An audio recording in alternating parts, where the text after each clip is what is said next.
Thank you, General Douglas. We pulled rank on you, General. Thank you. Sorry. I know how to take orders.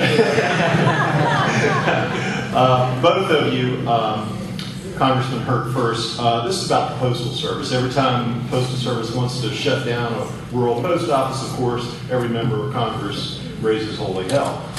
In his or her district, they have to pre-fund their pensions, et cetera, et cetera.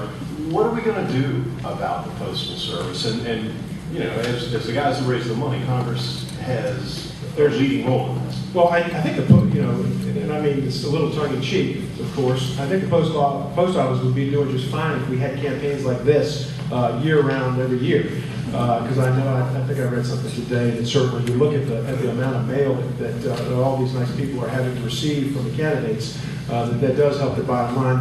But on a serious note, I will say this.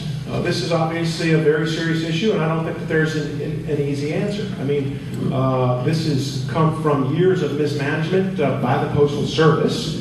It has also come from changing dynamics with respect to the private carriers that have come in and have made it more difficult. The internet has come in and made it more difficult. I mean, this is a different model. And I will tell you that I believe that it'll be difficult for the Postal Service to figure out how to get where it needs to be. And I think it'll be difficult for Congress to be able to get where it needs to be, because let's remember, we have borrowed $16 trillion. We are borrowing 40 cents on every dollar we spend to support that debt and that spending. And so we have got to look at things like the post office, and hopefully we can make them strong enough and make them targeted enough that they're able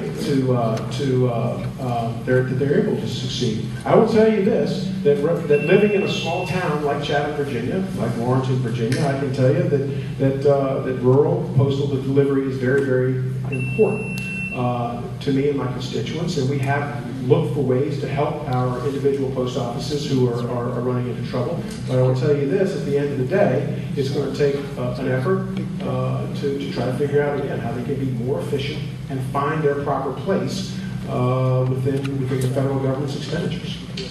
This questioner asked whether you support Congressman ISSA's bill. I'm unfamiliar with ISSA.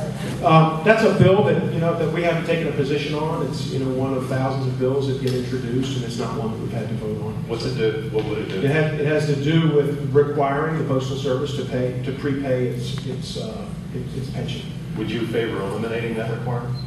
I would not. I don't know how, because this stems from the mismanagement of the Postal Service and putting the taxpayers on the hook, and I think that's the tough issue is between the Postal Service's mismanagement and the taxpayers. I go with the taxpayers. Well, it's funny that you asked that, because Susan and I had to mail some things this afternoon. We went by our little rural post office there in Hume, and I look out there and there's some folks here from Hume, and our postmistress said, I don't work here anymore. Congress has taken my job away, and they're going to cut this down to 4 hours a day, and they're going to outsource my job. And I think that's wrong. Those of us who live on farms and in rural areas, we depend on the post offices. They're the center of our communities. And this is just another example of where the Tea Party people and all of these folks who try to kill government by taking the money away. And there are ways to cut, but we don't have to cut the basic functions that serve our people. There are lots of other places to cut. And I certainly wouldn't be ripping these little rural post offices that support our farm communities out from under our communities. Everybody that lives on a farm knows there's two things that knits a rural community together. It's the post office and the churches. Okay? And we certainly don't need to get rid of our rural post offices. There's probably some in the big cities, where instead of driving 2 blocks, you drive 4 blocks to get your mail or something like that we could consolidate. But I think they ought to keep their hands off of our rural post offices. Thank you, General Douglas. One more question?